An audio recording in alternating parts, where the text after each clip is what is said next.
বিভিন্ন পার্থক্য আর হলো বিয়োগের মধ্যে মানে এই দুটো আলাদা কিছু অনেক ম্যাথ আর বিজ্ঞান থেকে অনেকটাই বলতে অনেকগুলোই কোশ্চেন হচ্ছে মোটামুটি না ওটা না ম্যাথ থেকে এরকম মানে তারপরে লাস্টে মরাটা থেকে বিজ্ঞান সবচেয়ে বড় দিন এরকম বেশ কিছু মোটামুটি তো ওইভাবে তো বলা যাবে না, তাও 7-8-10 মিনিট এরকম। হ্যাঁ 5 নম্বর টেবিল ছিল, ওই টেবিলটা একটু ওখানেই ছিল সভাপতি 3জন, 2জন ম্যাম 1জন। কত নম্বর টেবিল ছিল? 5 নম্বর। না আমি যেটা দেখলাম ওটার গেম খেলতে বলো মানে যদি বলি বড়োয়া ছোটোর মধ্যে গেমসের আন্ডারে স্পোর্টস করে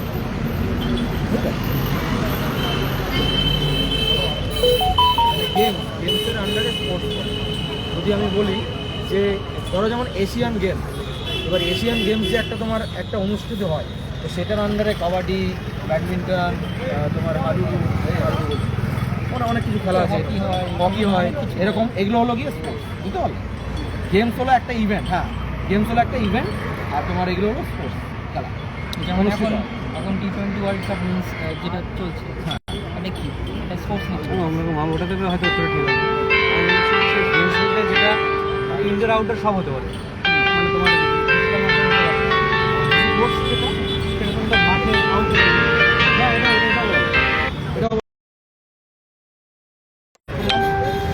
এর সক্রিয় সহযোদ্ধা আমাদের শ্রী সাধক, ও এখন ইন্টারভিউ দিয়ে বের হলো।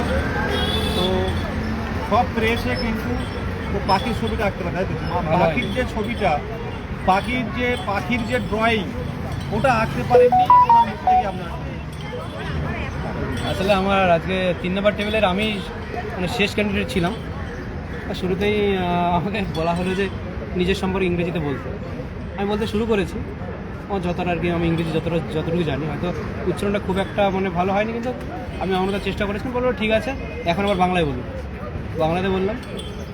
তারপর আমাকে বেশিরভাগই, যেহেতু আমি উত্তরবঙ্গে থাকি, উত্তরবঙ্গের ওই জিআই ট্যাগ প্রাপ্ত সম্প্রতি কি জিআই ট্যাগ পেয়েছে এরকম একটা মানে বললো। আমি বললাম যে আমাদের কালো নুনিয়া চাল ওটা। তারপর জিজ্ঞাসা করলো যে তরাই ডুয়ার্সটা কী, সেটাও বললাম যে আমাদের ওই হিমালয় পার্বত্য অঞ্চলের পশ্চিম উত্তরাংশে যে আছে তিস্তার উপরেরটা হচ্ছে তরাই আর পূর্বটা হচ্ছে ডুয়ার্স। এসব বলার পরে আমাকে গেমস অ্যান্ড স্পোর্টসের মধ্যে পার্থক্য কী জানতে চাইলো, আমি ওটা বললাম। মোটামুটি জিকের পরপর 3জন একসঙ্গে আমায় প্রশ্ন করছে, আমি রীতিমতো মানে কার্ডটা উত্তর দেবো আর কার্ডটা দেবো না সেটা নিয়ে আমার একটু মানে করে যাচ্ছিলাম। আমি মাথা ঠান্ডা রেখে পরপরই যেরকম উত্তর করেছে দিয়েছি। জিকে বেশিরভাগ প্রায় 8 থেকে 9খানা প্রশ্ন করেছে আমাকে।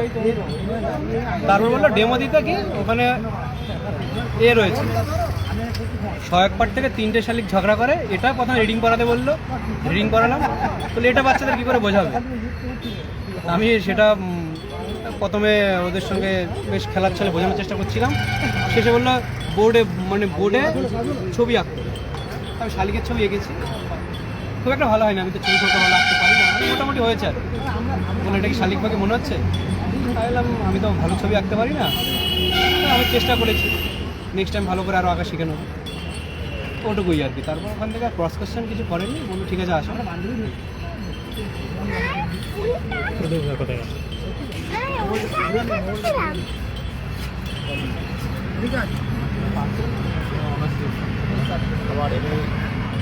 আবার ছিল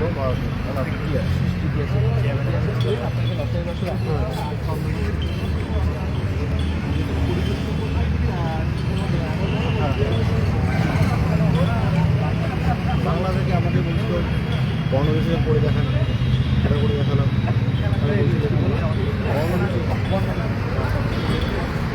চলো কি বলো বলো। হ্যাঁ চলো দেবো বলো। আরেকটা ভুলে গেছিলাম, আমাকে আরেকটা ডেমো বোর্ড ইউজ ছাড়া বলতে বলেছিল, সেটা হচ্ছে বাচ্চাদের কী করে আমি মানে খেলাধুলা শেখাবো। ঠিক আছে, ওটা ভালোই বলতে পারি, ওটা হচ্ছে বোর্ড ইউজ করতে হবে নর্মালি। একটাই কথা বলছি, অনেক কিছু দেখছি, এইসব ডেমনস্ট্রেশন প্রশ্ন সব কিছু নির্ভর করছে একটাই, যে ভ্যাকেন্সিটা বাড়াতে হবে। এটা একদম গুরুত্বপূর্ণ কথা, এই কথার পাশাপাশি অন্য কথা দাঁড়াতে পারেন। এটুকু বলেই আমার ক্যামেরাম্যান আছেন আমাদের দেবু, সুদূর একদম মোল্লাখালী বাড়ি, তো ওনার সামনে ইন্টারভিউ। ঠিক আছে, ধন্যবাদ।